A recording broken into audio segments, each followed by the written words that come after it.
भारत की 10 सबसे डरावनी जगह जहां जाने से हर कोई कांपते हैं। नंबर 1, भानगढ़ किला। भानगढ़ के किले को लेकर लोगों की कई अलग अलग मान्यताएं हैं। कहा जाता है कि पुराने समय में यहां एक जादूगर था जिसने इस किले को श्राप दिया था, जिसकी वजह से यह किला खंडहर बन गया और अब यहां लोगों को कई अलग चीजें महसूस होती हैं। इसी वजह से शाम होने के बाद यहां कोई नहीं जाता।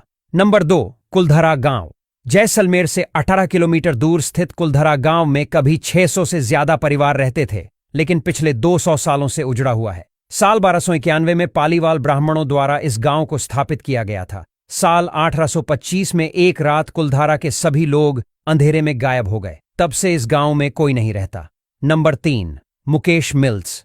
मुंबई में 11 एकड़ में फैली मुकेश मिल्स में दिन के उजाले में भी लोग जाने से डरते हैं। 1980 में अचानक आग लग जाने की वजह से कई लोगों की जानें चली गई थी। उस वक्त आग पर काबू पा लिया गया, लेकिन कुछ साल बाद फिर से मिल्स में आग लग गई और इस बार भी कई लोगों को जान गंवानी पड़ी। तब से यह जगह डरावनी बन गई।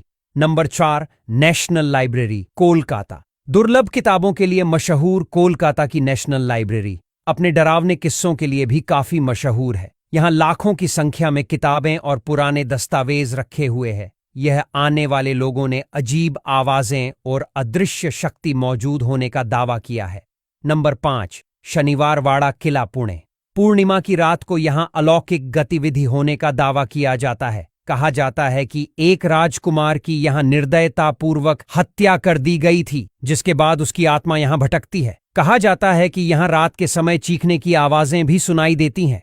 नंबर 6, जातिंगा गांव, असम। 2500 आबादी वाला यह गांव पक्षियों की खुदकुशी के लिए जाना जाता है। अक्टूबर और नवंबर के अंधेरी रातों में यहां मामले सामने आते हैं। पक्षियों की मौत के पीछे लोग भूतों और कई अलौकिक ताकतों को मानते हैं। हालांकि विज्ञान का कहना है कि बारिश में पक्षी गीले हो जाते हैं और तेज हवा से उड़ने में दिक्कत होती है और वे अपना संतुलन खो देते हैं। नंबर 7, जमाली कमली मस्जिद, दिल्ली। कुतुब मीनार के पास मौजूद जमाली कमली मस्जिद अपनी भूतिया कहानियों की वजह से ये दिन काफी चर्चा में रहती है। लोगों का कहना है कि जमाली कमली में जिन्न रहते हैं। यहां होने वाली घटनाओं के कारण लोग इस जगह पर जाने से बहुत डरते हैं। Number 8, GP block, Meerut. लोग इस बंगले से लाल साड़ी पहने औरत को निकलने हुए देखने का दावा भी करते हैं। साथ ही लोगों का कहना है कि उन्होंने बंगले में 4 पुरुषों को एक मोमबत्ती की रोशनी में बैठा देखा है। बंगले से जुड़ी और कई कहानियों की वजह से लोग यहां जाने से डरते हैं। नंबर 9, डूमस बीच, गुजरात। गुजरात में अरब सागर के किनारे स्थित ये बीच अपनी काली रेत और अजीब फुसफुसाहट सुनाई देती है। माना जाता है कि सालों पहले यहां कब्रिस्तान था जहां आत्माएं भटकती रहती हैं। शाम ढलते ही यहां कोई भी जाने की हिम्मत नहीं करता।